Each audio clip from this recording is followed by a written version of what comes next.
Well, guys, what do you want to talk about tonight? We're gonna have to steal Cody Rhodes' stick because he was an angry man. He didn't want to talk. He didn't want to use his little catchphrases. He wanted to KO Kevin Owens. Welcome back, guys, to Fog Wrestling for your SmackDown review. Just before the big fight, the real fight, the show that we all want to watch on a Friday night. Jake Paul, Mike Tyson. But before that, we've got to talk about some phony wrestling. You stole his stick. I feel like I'm going to be sick watching this. I am sick of watching this. Wrestling ain't that good, brother. And you want to know something even more terrifying? They're taping next week's show right now. Which means spoilers. Tomorrow, I'll be there. Be there. Be square. Hey, Wiseman. The number you're calling is not there at this time. Good wrestling is not there at this time, brother. And good wrestling cannot be recognized. Please try 10 years later. Like, previous. The bloodline stuff's good, but it's like the rest of it's really not, and that's the problem. Like, it's like it'd be like if you watch a movie, if there's a couple of good scenes in a movie, but the rest of it's shit, you don't say, oh, that was a good movie. No, you don't. And unfortunately, that's what I feel like when I'm watching SmackDown. I feel like the bloodline stuff is decent, but it's like the rest of it's just, nah, it's not what I want to see. But anyway, we start with Cody Rhodes. He comes out, he wants to fight. Kevin Owens, get out here right now. Doesn't get Kevin Owens though, he gets Nick Aldis. Nick Aldis, hey Cody, I know you're angry, but this is my SmackDown. We don't get angry, we don't fight, we don't do any of that. We just sit and talk until we get to the premium live event. So, Nick Aldis basically telling us what we already... I mean, look at any time there's physical confrontations. You get like a million security guys running out, the production guys, the trainers. It's embarrassing, man. Nick Aldis is the equivalent of a movie or a TV show. When the fight scene's about to go down, the director yells cut. Yeah, it's like, why can't we see Cody Rhodes legitimately angry? Why can't we see Cody Rhodes going after Kevin Owens? Why do we never get to see brawls anymore? Why do they always get broken up? Oh, we can't be doing that. We don't do things like that on SmackDown. So what do we do on SmackDown? Nick Aldis just have boring matches and boring promos? It's the fact the two of them were trying to put over the pile driver last week, so it was like a deadly nerve agent when it was the worst one we've ever seen. Nick Aldis is treating this like it was a hit and run or something. I know. It's like, last week... Trust me, Cody. Kevin Owens did something that nobody should ever do. We banned that move to make sure this generation ain't in wheelchairs in 20 years. I mean, look at the way this generation wrestle. They'll be in wheelchairs fucking anyway. And it's not like everybody in the old... Listen, it's fucking fake, Nick Aldis. See if you can work properly, then you can execute a pile driver. He also tried to compare himself to Cody and say, here, we both worked our asses off to get to the WWE, and what are you doing? We both know how long it takes to get here. I mean, to be fair, Cody kind of just got in from the beginning because his second name is Rhodes. Cody got in and dropped the ball. Nick Aldis didn't have a ball to drop because he was shite. Is what it is, but Cody's like, you want me to represent the company? I'm a man. This is on your shoulders now, Nick. You want me to buy a ticket, go to his house? I'm seeing Twitter blowing up. Oh, Cody Rhodes. Straight fire. This is great. He goes to call him an asshole. He says, Kevin Owens is an and Nick, hey, I'm going to stop you before you say something you regret. Is that the kind of world, is that the kind of WWE we live in, where you can't even say asshole and it's considered to be this huge, regrettable thing? Why would Cody Rhodes regret that? No, yeah. Why is Cody Rhodes says, I wasn't able to sleep. I kept up all night over the pile driver, having to tell Orton's loved ones that he might never walk again. So is Cody Rhodes going to go home tonight and never sleep again? Is he going to regret saying the word arsehole? Why would he regret that? Well, you called Kevin Owens an arsehole. Big wow. Nick Aldis making it as if it was some crossing the line shit. Like he was about to It's a what? He was about to shoot him or something. Hey, you get a first kill, brother. Don't do something you'll regret, Cody. Wait, call somebody an asshole? Jesus Christ. Who hasn't called somebody an asshole? Anyway, I didn't rate this. People are saying it was great. Cody Rhodes just doesn't do it for me. Anyway, first match, Bayley, Candice LeRae, B-Fab, in a first round match for the WWE Women's United States Championship tournament. So what we're getting is 4 triple threat matches. The winners then obviously go into the semis. So it'll be 2 singles, then a final. And I think over the last couple of years, we've just seen WWE do this now. They seem to love their triple threats. Yep. In these tournaments. It always seems to be first round triple threats. Is that just to try and include the whole roster? I think that's what it is. Oh, we need to give everybody a chance. No, but look at this tournament. There's just like, how many people? 12, is it? 16? Well, last time I checked, 3 times 4 is 12, mate. Aye, 12, yeah. You know what, man? The problem I've got with this is you've got, like, half the people have already held the women's belt. Why not just make it like a 6 women's tournament? Yeah, Bayley is the odd person out here. You got B-Fab and Candice LeRae, who haven't done anything in WWE. And then you got Bayley, someone who's had big matches at Mania, been the Women's World Champion multiple times. Michael Cole said she's a Hall of Famer, future first ballot Hall of Famer while coming into the ring. And honestly, the fact that Michael Cole is saying that she is like a top A-class Hall of Famer in the future is enough to make me fucking sick. But I digress. Like, why is Bayley in this match? This should... See if they're going to bring out US chat. I thought the whole point was to elevate people. You know, I think this should have just been for the people that haven't really done anything. The jobbers of the division. Yeah. It just doesn't... And of course Bayley wins. But it just doesn't feel like Bayley belonged in this match. You got the other two have done absolutely nothing, then Bayley who's done everything. You're bringing a new belt in to highlight the depth of the division, and you're just going to give it to people who aren't good enough for the world title anymore. Or are good enough, but it's not their turn, so they have to... Yeah. So you've got a problem there. This belt should be used to catapult B-Fab, LeRae, Green up the card a wee bit more. Yeah, this belt should be used to try and push people that haven't really had a shot into like a main event scene. It shouldn't be used to give Bayley, someone that's already had multiple world title runs.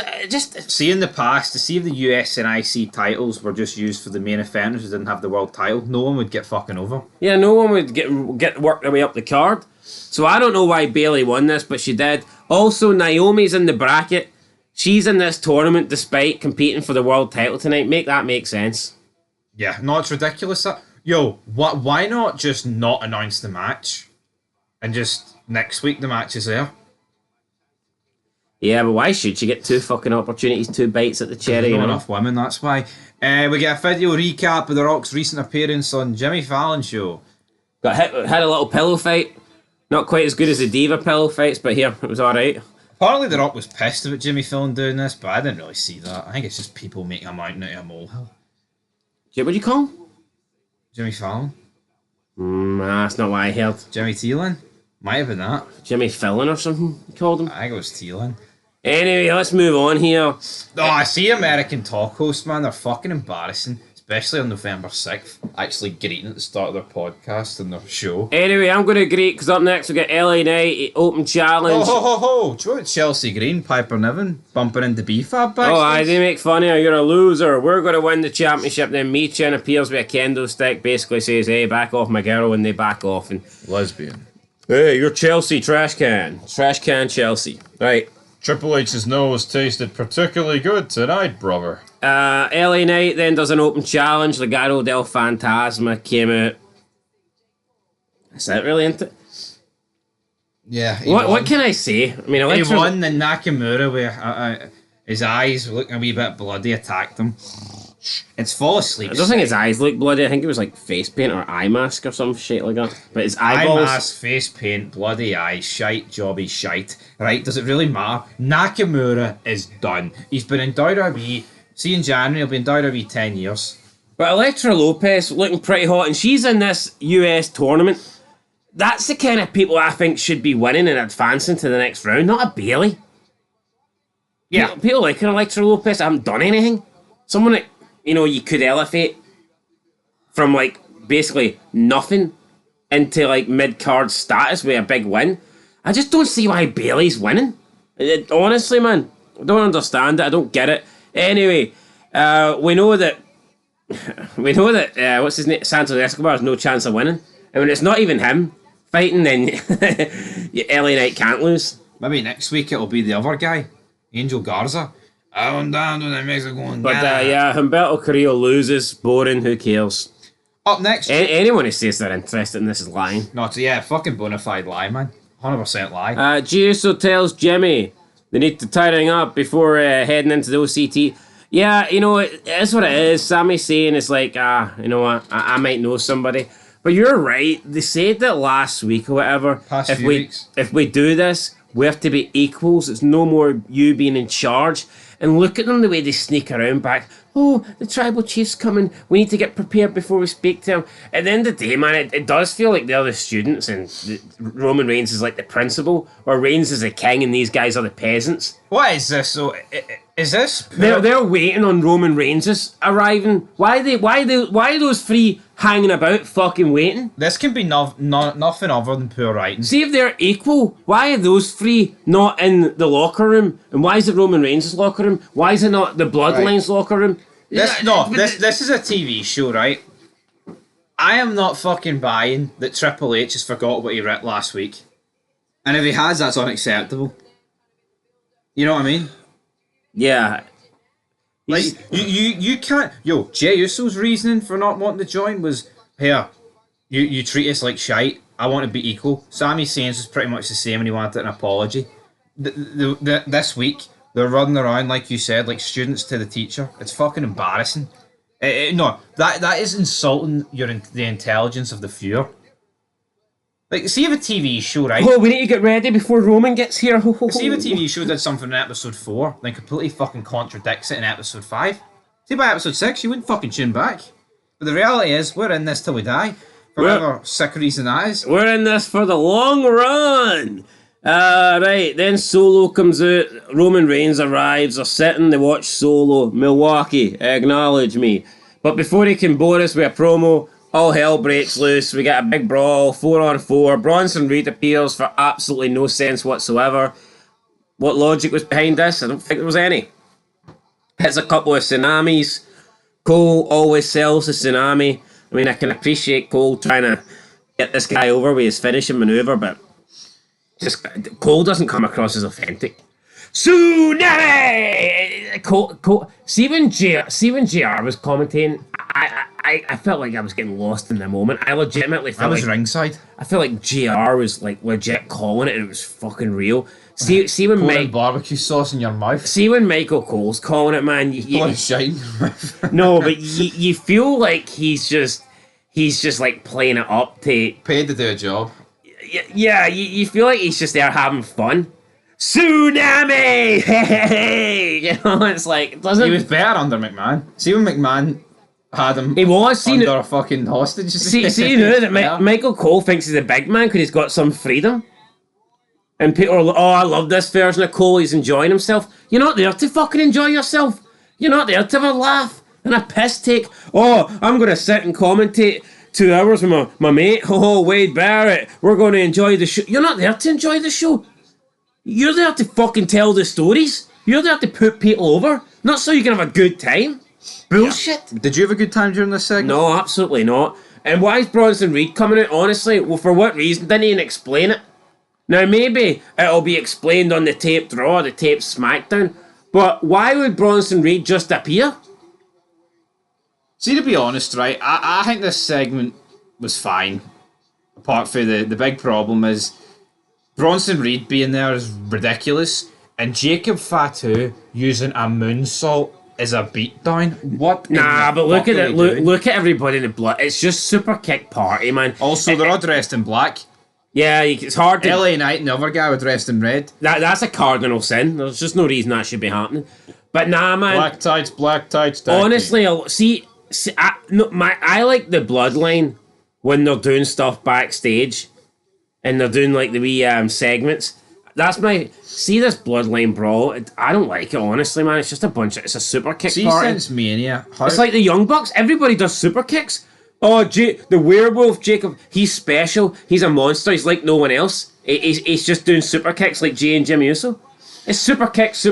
What do you think's the end game here? The offense is pish. See, after War Games and Netflix, I'm going to assume that Solo's bloodline is going to be on SmackDown and Roman's is going to be on Raw. They should just split it, man. Jey Uso can't go back to being in the bloodline. See if he's ever going to make... And Jey Uso was getting genuinely over. I think it's a mistake. See if they put Jey Uso back in the Bloodline. I think it's a mistake. It's a mistake, brother. Anyway, we'll move on. Bloodline. And you know what, though? I don't think Solo's Bloodline's over. I wouldn't mind if they kept the original Bloodline with Reigns and Jimmy. And they had a couple of maybe new guys or whatnot. Tongas. Oh, no, Bongas. just get rid of them. The Mongos. But see, for me, I don't really like Solo's new blood. No, I don't. Or Bloodline. I think Solo's grew on me a bit. I think he's a wee bit funny, but I mean, the other three are just jobbers. People pretend Jacob Fatu is like the fucking Rock. Oh, Jacob Fatu. He does a moonsault and he's got golden teeth and he's got dreadlocks he hasn't washed in 10 years. He's the man. He's a man. He's a man. He's a man. Kevin Owens says he's going to turn up next week and he's going to be in Cater. Yeah, Kevin Owens. Oh, Cody, Kevin. Will they collide next week? We'll find it. Motor City. So up next, Motorcycle Machine Guns taking on the Street Profits. Tommaso Ciampa came out, interrupted the match, caused the DQ. Pushed his wee tag team partner Johnny Gargano down. My name's Johnny Wrestling and Big Cheese. I don't like you. I'm Wee Cheese. Pushed his butt buddy down and then... And raped him. Well, he didn't really do that, but... No, he didn't do that, like. Then we got the Street Profits. What is it with you and rape? Dexter Morgan. Then we got the Street Profits. One of them, the jobber one, punched Dawkins. No, Dawkins is the jobber one. He punched Alex Shelley. Who we kidding? Everyone in this fucking match is a jobber. And then Cole, or one of the commentators, says, "How would you feel if you were in the shoes of Dawkins?" I'd feel like a fucking bum. That's how I'd feel. Anyway, let's move on. Fourth match after Bianca Belair makes a hint that Naomi can't trust Bayley. Next week, she'll be facing Blair Davenport and Chelsea Green in a women's match. Like, Bianca Belair says she can't trust Bayley. I mean, who cares? That's supposed to get us intrigued. Right, Nia Jax versus Naomi. Now, apparently Bianca Belair and Jade Cargill were with Naomi in this. I didn't see it. They weren't. They got battled backstage. So I don't really know where that came from. Yeah, Wrestle Headlines getting that wrong there. Look, to me, these women just can't work. Now, I think it was an okay match because there was shit happening. And yeah, it was a bit chaotic. Spots wise, they were hitting big spots, and that's fair enough. But see, in terms of actually working a quality match, they just don't have it. No, it's mad though, right? These are people that have been in the company like 10 years. Nia Jax hits a top rope Samoan drop and then literally jumps back onto her feet, drags her to the corner and hits the bonsai drop or whatever. It's like, what happened to selling? See, if you hit a Samoan drop off the top rope, you should be down.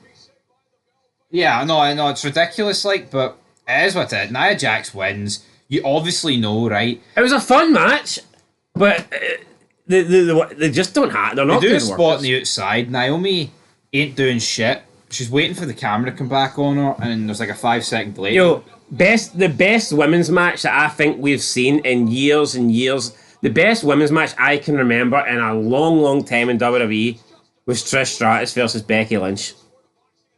Steel cage one? Aye. And that, to me, tells you everything you need to know. People will bash the Divas era, but Trish's a better worker than these people. They are. Yeah. Now, are these ones maybe a bit more athletic? Do they have bigger movesets? I would agree with that.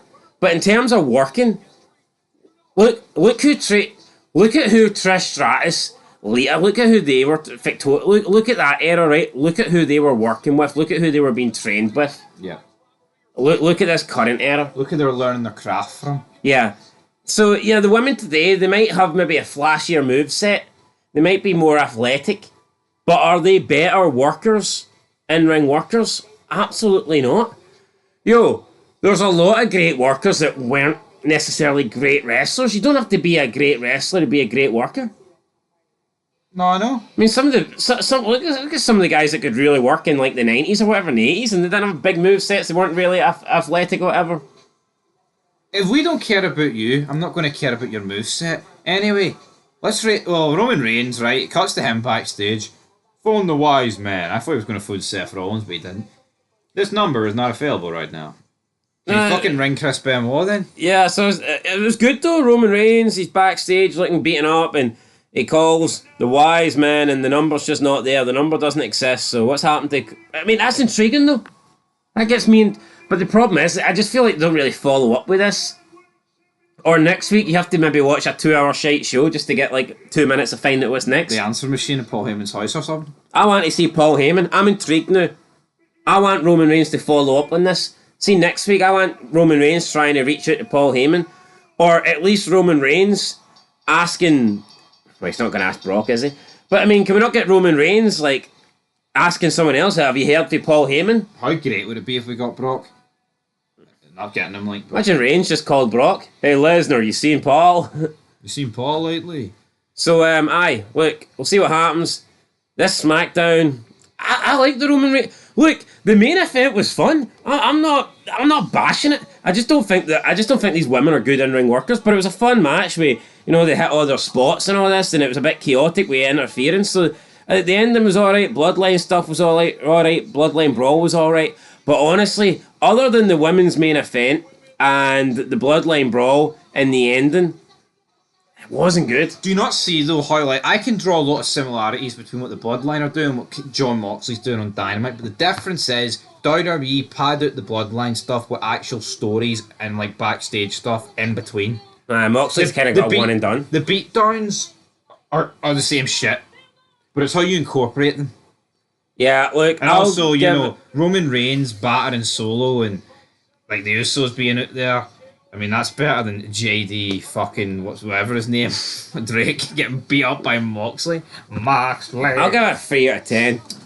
I'll give it a 3 as well. That's mainly for the Bloodline. You know what? I thought the main event was a wee bit. It was good as well, but see Cody, he's an afterthought. See Kevin Owens, he's a jobber. And see for the rest of them, man, a lot of fucking jobbers. But there's just no selling, man. Seeing you watch Naomi, I don't see Naomi very athletic. I don't think anyone would ever deny that. But they're not great in-ring workers. They're just not. They're not. Anyway, guys. No psychology, no selling. 3 out of 10. There'll be more fids coming soon. Till then, no. Peace.